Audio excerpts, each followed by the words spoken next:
Thank you very much to our MCs for the evening, Saudara Khairil and Saudari Jen, my colleagues, Suhan, Gobin, Hannah,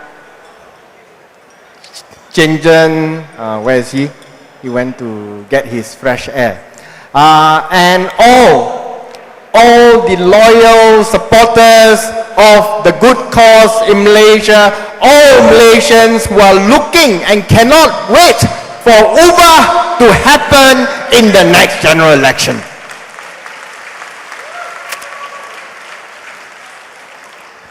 Just now when Gobin came in, the first thing he spoke to me was, "Are you tired of Jolo and talking about Jolo every day already? Because I'm tired of having to defend you in the court every time you open your mouth." But we cannot be tired. That is exactly what the other side wants us to be tired. Every day you have to think of something new to write, to give to the reporters so that they can publish it on their portals, so that they can write it on their newspapers, so that we can continue to apply pressure to this corrupt government so that they take action against the criminals and put them behind bars. Datuk Sri Najib have said, don't worry, we have already appointed the Auditor General to audit the books of 1MDB and whether Deloitte audited correctly. But he gave no deadline. We don't know if it will take 3 months, 6 months, 1 year, 2 years, or even 5 years. And the whole point behind not giving deadlines is so that people like us get tired talking about 1MDB. But I must say, 1MDB is a subject that is very difficult to get tired of. Every day you get new surprises. Every day you read the news, you read the websites with all the exposes, and your mouth goes, "Wow, like that also can." Every day you just cannot believe the sheer brazen, blatant robbery that is happening right in front of our faces. I won't go into 1MDB in detail today. I leave that for a forum another day.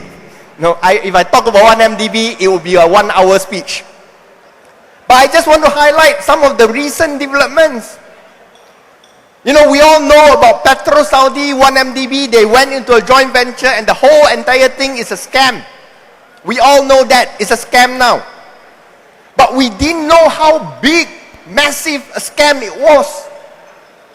1MDB invested $1 billion. US dollars are not ringgit.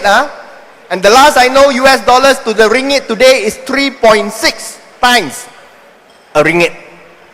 So, 3.6 ringgit to 1 US dollars. So, 1MDB invested $1 billion. That first investment, the very next day, Jolo's company took 700 million. 70%. The next time 1MDB invested, or in this case, lent money to 1MDB, they lent $500 million. Out of that 500 million, 160 million US dollars went direct to Jolo's company, leaving only 340 million behind in 1MDB Petro Saudi. But in case you think that Jolo is very generous, take only 32%. The rest of the 68% live in the company. Bullshit. Out of the balance of 340 million US dollars, he took another 260 million dollars, went from outside the country, come back into Malaysia, acquired UBG, Utama Banking Group, which is owned by the former Chief Minister of Sarawak, and allowed Tun Taib Mahmud's family to get away with 465 million. And the balance of it went back into Jolo's company, Good Star Limited. That was 1 billion US, then 500 million US. Then subsequently they lent some more money. 1MDB lent some more money to Petro Saudi. They lent 65, 30 million, 20 million. They lent a total of 330 million US dollars or more. And this time, every single cent of the 330 million US dollar went straight into Jolo's company, Good Star Limited. This is outright brazen robbery. The Prime Minister sued me for using the word robbery. I say, and I repeat today, this is the greatest and most brazen, blatant financial robbery scandal in the history of entire Malaysia.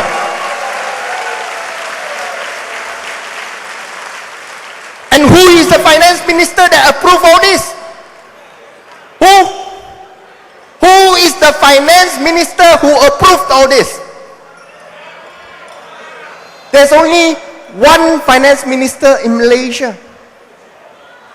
The other one is finance minister too. And he is also the prime minister. He is none other than Dato' Sri Najib Razak. And now it's not only Tony Phua, it's not only DAP, it is not only Pakatan Rakyat that is after Najib's skin. Even Dr. M, as our Saudara Lim Guan Eng said just now, even Tun Dr. Mahathir is after Dato' Sri Najib Razak. Tun Dr. M wants Najib to resign. Tun Dr. M, I think he is what, he is 89? Somewhere around there, 89, 90 years old. He writes even more than Tony Phua. He whacks even harder than Tony Phua. Sometimes I'm a bit envious. He can whack so hard, he doesn't get sued for defamation. Tony Phua say a little bit only kena defamation suit. But the problem we face is this. Will Najib step down? Will Dr. M be successful in unlodging Dato' Sri Najib from the Prime Minister's position? To be honest, I don't think so. I don't think it will happen. The reason why it will not happen is because Dato' Sri Najib Razak is a lot more thick-skinned than Pak La. When Pak La was under attack, he didn't have to resign. But because Pak La has got some degree of dignity, because Pak La believes in the voices of UMNO and the people, despite the fact that there is absolutely no law requiring Pak La to step down in 2009 to hand over the reins to Najib, he did it. But unfortunately, in this case, we have Najib, not Pak La. And in Najib's case, he does not want to step down. And I don't see there being any mechanism at all to force him to step down. Yes, there are a lot of UMNO people asking for Najib's head as well. But they're all very scared. You know, these days I get a bit busier. Busier not because I have to write about 1MDB. Busier because I have to have a lot of lunch with UMNO MPs also. They will call suddenly, Tony, this is blah blah blah MP from UMNO. Huh? Oh, okay. Yeah, what do you want? Can I have lunch with you? I said, okay, what do you want to know? I want to know about 1MDB. Okay, where do you want to have lunch? Somewhere quiet and secretive. Okay, so I go have lunch with them. After I have my lunch with them, explain to them about 1MDB, then they say, okay, thank you very much. Can you leave now? Why I leave first, is it? Yeah, we cannot be seen to live together. They paid for the lunch. Everyone is upset. But I don't know whether these UMNO MPs are upset because they are angry by the degree of corruption and scandal that is involved, or they are angry, they're so big and yet I don't get any share.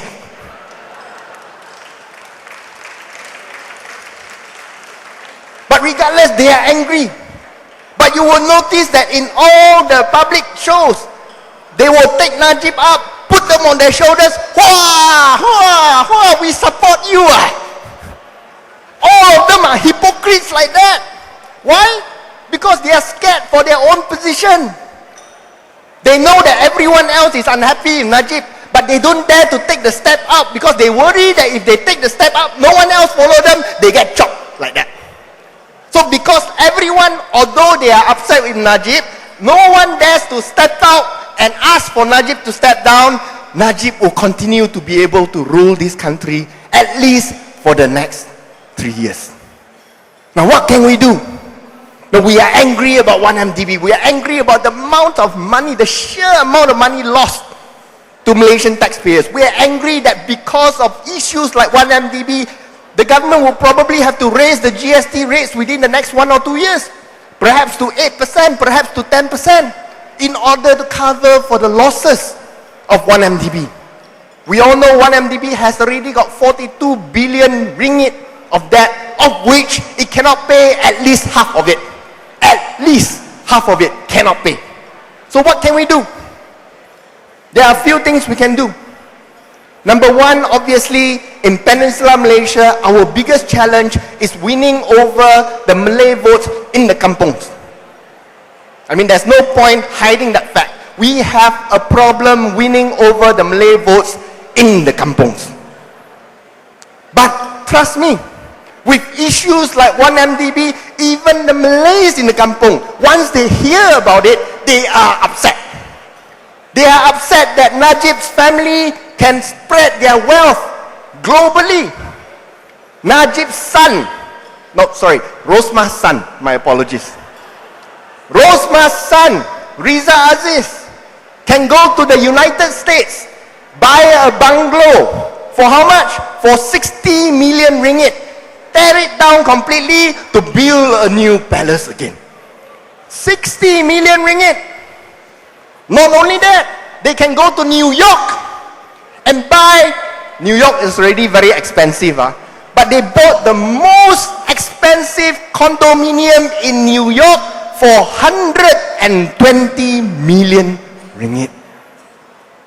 And is this Riza Aziz some big shot CEO of some global investment company? No, he's just a junior level banker in HSBC. Where did he get all this money from? Did he borrow the money in order to buy all these apartments and properties? No, he bought them for cash. Cash. The New York Times published, they have evidence. Rosma buying all sorts of jewelry in Hong Kong. And all Najib can say, he didn't deny. In fact, he said the expenses of Najib's family is in line with the office that Najib holds. And how much does he earn a year? Less than 500,000 ringgit a year. He worked for 40 years, his income also never exceed 20 million. How the hell does he afford all these hundreds of millions of expenses globally?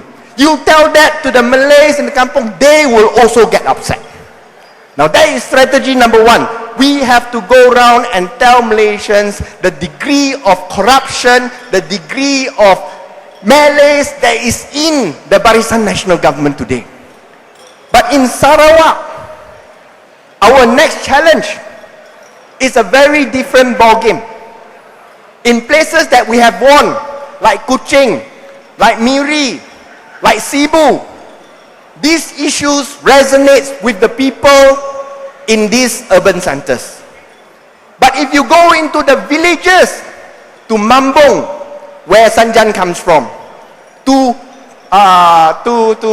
say, for example, Kampong Sigu, to Batu Danau, to Lawas, all these villages, when you talk about 1MDB, they come back with, huh? Maybe they listen with a little intent, oh. Then they continue to be the fixed deposit of Barisan Nasional. Why? Because these issues go by their head. They have problems trying to make a living for themselves, to worry about the billions that are lost in Putrajaya. A lot of supporters on my Facebook, they tell me, forget about the Sarawakians lah. Forget about the Sabahans lah. These stupid people being marginalized, being discriminated against, treated so badly, and yet continue to be the fixed deposit of Barisan Nasional. Now, there's comments like that on Facebook. But I would like to tell my friends here and my friends on Facebook, it is different when you are in their shoes. These people don't even have water coming into their houses. They don't have electricity which they can switch on any time of the day. They run on expensive generators. Many of these villages don't even have roads leading to their villages. They actually have to walk, sometimes for hours, to get into their villages. You want to talk about corruption? You want to talk about the billions lost and land scandals in Peninsular Malaysia? It's not going to work. Opposition members, we can go and campaign every election. They see you once every 5 years. Wow, vote for us, and we can bring down this corrupt government. These villagers are going to look at you. Okay lah, I understand I'm marginalized. I understand I'm discriminated against. But how do I know if I vote for you, it will not be worse off than I already am? At least now, I get 100 ringgit monthly from the government as subsistence. At least now, I get some welfare payment, 50 ringgit, 80 ringgit for old folks or single mothers. But if I vote for you, DAP, PKR, what assurance can I have that I won't even lose that 50 ringgit or 100 ringgit that is so important to keep me alive in my villages? And it's real. We go in there, we talk to them. For me, I've been in there quite a few times, and for the first time in my life, despite having grown up in a village in Johor, first time in my life, you want to go into some of these villages, you bathe in the river. There's no toilet for you to bathe because there's no water. You want to bathe, you bathe in the river, and the river is not crystal clear color. Not your Penang beaches. This river is brown color one. But you learn. And then it is for this reason why we started Impian Sarawak, Impian Sabah. Because we want to be closer to these villages. Because we want to show them that despite us not being in government, we can bring massive changes to your life. We want to show them that we Malaysians from all over the country care about their well-being. We want to bring Malaysians who are volunteers here. These volunteers are not party members. They are people who will bring their experiences in West Malaysia to the villages of East Malaysia, and through living there with their host families for a week, for 2 weeks, encourage a bond that can never be recreated by a speech by a politician. That is the thing that we are trying to achieve with Impian Sarawak. And before I continue my speech, I would like to present to you a short video about the work that we have done over the last 18 months. We have completed over 30 projects in Sabah and Sarawak, and this is what we have, a short clip to show you.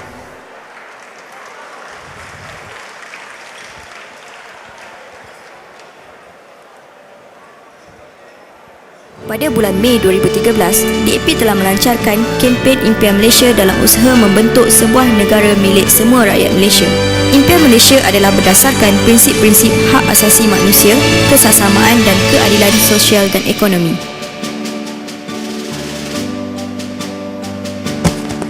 parti DAP akan berikrar kepada penduduk-penduduk Kampung Sabah, Talau dan juga rakyat Sabah hari ini bahawa DAP tidak akan mengabaikan aspirasi dan keperluan rakyat yang menderita. Orang asal adalah komponen penting dalam impian Malaysia. Selagi mana orang asal dinafikan hak-hak asasi mereka, impian Malaysia akan kekal sekadar sebuah mimpi. Oleh itu, DAP melancarkan Impian Sabah dan Impian Sarawak sejak September 2013 demi mengembalikan hak-hak asasi kepada orang asal melalui projek-projek impian. Projek air graviti telah dilaksanakan untuk kampung-kampung orang asal yang selama 50 tahun masih dinafikan bekalan air paip. Selain itu, projek-projek membaik pulih rumah gawai, jeti, jalan kampung dan jejantas turut dilaksanakan. Dalam jangka 1 tahun, 18 projek impian telah dilaksanakan di Sabah dan Sarawak dengan kos berjumlah RM432,000 hasil sumbangan orang ramai. Untuk meningkatkan kesefahaman antara rakyat Malaysia dari bandar dan luar bandar, setiap projek impian melibatkan 10 hingga 20 orang sukarelawan dari bandar yang turut bergotong royong bersama penduduk kampung untuk menjalankan projek tersebut. Sehingga hari ini, seramai 150 rakyat Malaysia dari pelbagai latar belakang dan generasi yang berbeza telah menyertai projek impian sebagai sukarelawan. Bekerjasama dengan dari pelbagai lapisan masyarakat, India, Sabah, Melayu dan Cina. So diharap ini dapat berterusan untuk membantu masyarakat orang asli di Sabah, terutamanya kawasan. We actually brought in volunteers to help build a reservoir in the mountain to bring it down to the villages here. I hope more people will support this project because it's a good project and everybody needs water. It's a basic necessity. Let's join hands to support our future generation. Wakil rakyat DAP juga turut serta ikut masuk kampung. Kami percaya bahawa momentum impian Malaysia akan terus bertambah dan impian ke arah sebuah negara milik Malaysia, milik rakyat Malaysia akan menjadi kenyataan. Sertai kami hari ini dalam pergerakan penuh bersejarah ini, impian Malaysia milik kita bersama. Terima kasih. Terima kasih. Terima kasih. Terima kasih. Terima kasih kepada semua penderama yang membantu menjadi impian Sarawak satu kenyataan.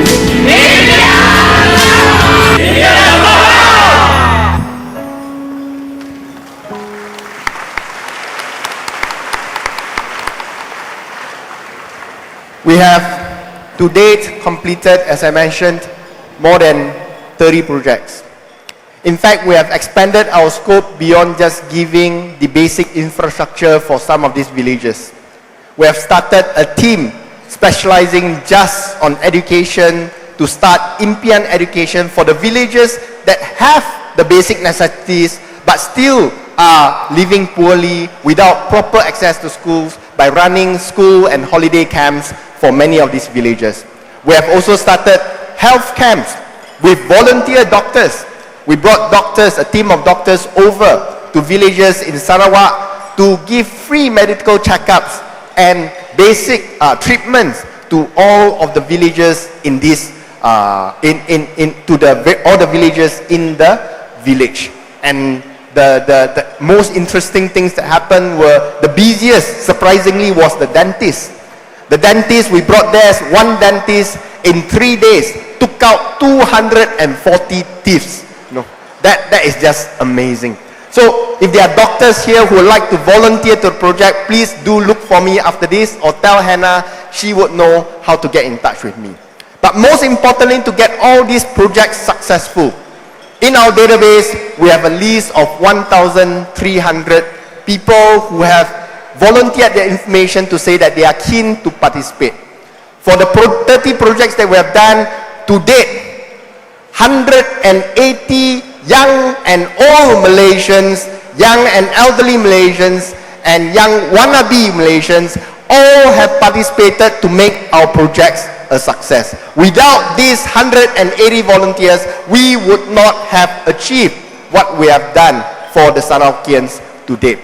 So here, I'd like to present to you 3 speakers from the volunteers. Cassie, Tina, and Eddie, come up please. And they will give you a brief sharing of what they have done to help the rural marginalized Sarawakians. Come Cassie, Tina,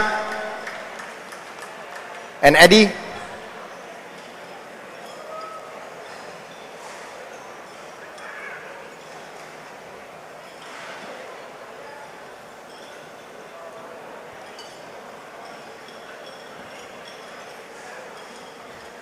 Come.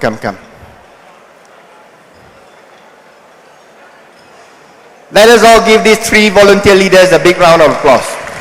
Who wants to go first? Okay, Tina can go first. Tina is special. Tina herself is an orang asli from Hulu Langat. And yet she went all the way to Sarawak to help poor marginalized fellow Malaysians in the state. Let us hear from Tina. Tina, silakan. Ya, selamat malam semua. Saya Tina binti Sad daripada kampung asli Getipras, Hulu Langat, Selangor. Semalamlah saya tak. Sorry, saya tak biasa ni atau pentas. Saya ingin berkongsi kepada semua orang masa saya di Sarawak. Macam mana nak cakap? Tak apalah. Masa di Sarawak saya kongsi sedikit lah. Kesal. Dah lah. Let us give her a round of applause in encouragement. Okay, good evening. Hi, my name is Carrie. Thank you for having us here today for this wonderful event. First of all, I have volunteered in a few of the projects in Sabah and also in Sarawak. I am born and raised in Kuala Lumpur, but I have been living in Kuching for the past 10 years. So if you have been to Kuching, many of you will realize that East Malaysians are actually very friendly. Am I right, Sanjan? If you have friends there, if you have been there, you will find that they're very friendly and their hospitality is amazing, most of them. If you can ask any of the volunteers, when you are there, they treat you like a king. And when you leave, your hands are filled with souvenirs, knowing that they actually themselves has nothing to give you. You may be bringing back their so-called beras baru, if they have to give you, or their local handicraft, or even their homegrown vegetables. You will not be missed of all these souvenirs. Basically, despite of them not having anything, they still want to give you something. So it's amazing. You should be there if you have not been there together with us and feel their hospitality. All the projects that I have joined bring great memories. Each project gives us a sense of achievement and a whole lot of opportunities to learn. Every single kampong that I went into tell us a different stories, a different tales of their experience and what they have to go through daily. You know, something which we took for granted as city folk. I have handphone. They do not have. Why do they need a handphone when they don't even have a line at the kampong? We can't live without Wi-Fi connectivity. We will be saying that, oh no, why today the line is so slow? What is Wi-Fi? They will be asking you. So, you know, all these things that we take for granted, things that they actually have not been enjoying, and why? Basically, these are just the basic necessity which they should be enjoying the same as us as city folk. Knowing that we can bring them a difference give us a very good sense of accomplishment. Maybe you assume what happened today is basically, you know, all their fault. Why is this happening to them? It's their fault. But if you could just be there and listen, like what YB Tony said, it's not as if they have any choice at all. They are not aware of what's happening, and even they are aware, they have no choice. So with us going in, give them a chance, and there is a sense that they think that, oh, actually we can change. So for those that can spare a few days off from your work, out of Wi-Fi connectivity, come and volunteer with us. Give you a chance to get away from your mobile for a while. But for those who can't, we really value your contribution. It is due to your generous contribution that we volunteers can continue to volunteer. If not, we can't be volunteering. Once again, thank you, and looking forward for many more of Impian projects. Together, we can make a change. Thank you. Thank you, Cassie. As you can hear yourself, going to Sarawak is a very good chance to detoxify your body. Come, Eddie. Good evening, everybody. My name is Eddie. I come all the way from Klang, basically. Yes, I'm one of the volunteers for Impian Sarawak for the project in Kampung Bunan Tembawang. My friend here, Tina, she was with me, as well as I think more than 10 people in this project. So maybe I'll just start off with why I wanted to join this Impian Sarawak.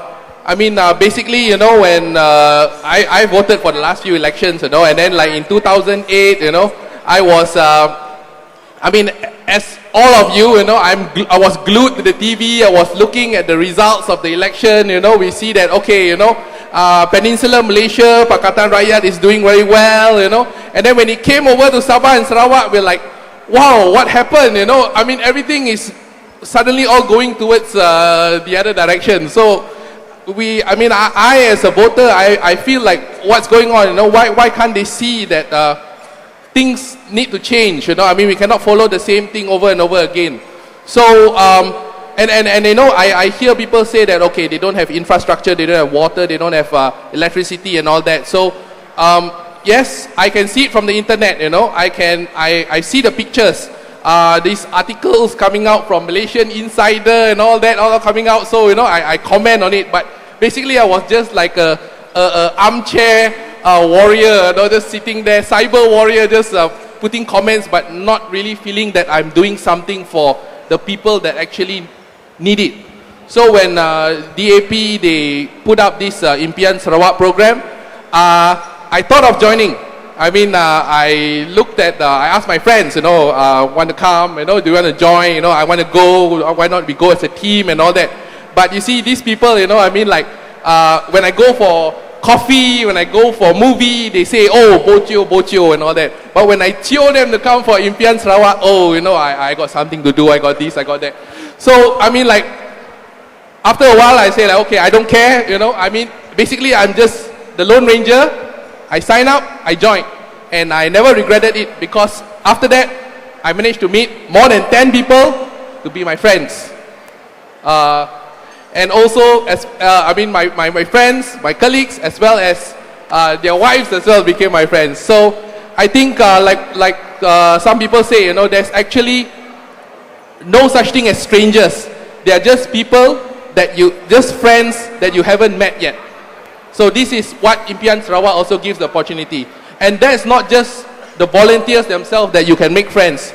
You make friends as well with the people in the kampungs. They are like what she mentioned over just now. I mean, like they are all very friendly people. And I mean, when you go there, you know, you think like, okay, you know, I'm going there to build a pipe, you know. That's not just the focus of this activity. I mean, it's basically a cultural exchange as well. I mean, I go there, I think, okay, I'm building a pipe, that's all. But at the same time, I'm also learning from these people.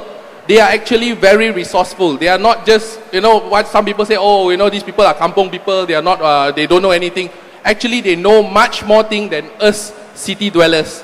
I think basically, they are very innovative. Sometimes, you know, when we city dwellers, you know, think of a problem, we find some sort of solution. They sometimes have a better solution than us. And that's how we found out during our project. You know, they found so many innovative ways to solve problems. So it's very surprising. And I really learned a lot from that experience as well. So I think I talk a lot already. So I better, I mean, I'll end the speech by saying that, you know, I mean, don't wait for your friends. Make the right decision. Press that button.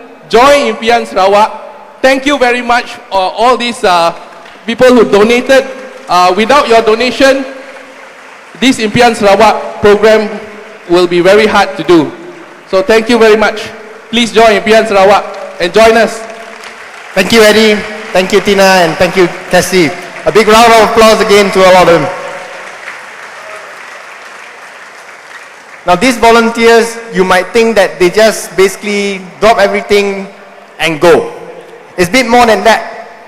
They are your average wage earners. They have to buy their own plane tickets, and they have to bear a share of the cost of living in these kampungs. So it's not your money that is given to Impian Sarawak. It's used strictly for the infra job that is actually taking place in the villages. Our volunteers are still expected to come up with their part of the expenses, and that's why we are highly grateful to this group of volunteers. Now, besides these volunteers, the DAP has essentially put together what we call a SWAT team, or what we call them as UBA warriors. So these are DAP employees who spend half their time in all the inner parts of Sarawak, scouring the various villages for all this work. So here, I'll just like to express my thanks to the team leader, Kalai. Kalai, where are you? Lillian, Z, Melissa, Yongling, Carrot Ho, and Billy. I think I mentioned everyone. These are the people who left their jobs, nice, well-paying jobs in Malaysia and Singapore, joined the DAP for barely half the pay, go into the interiors of Sarawak, sleep without all the modern amenities to make Impian Sabah and Sarawak happen for all Malaysians. Thank you very much to all of you.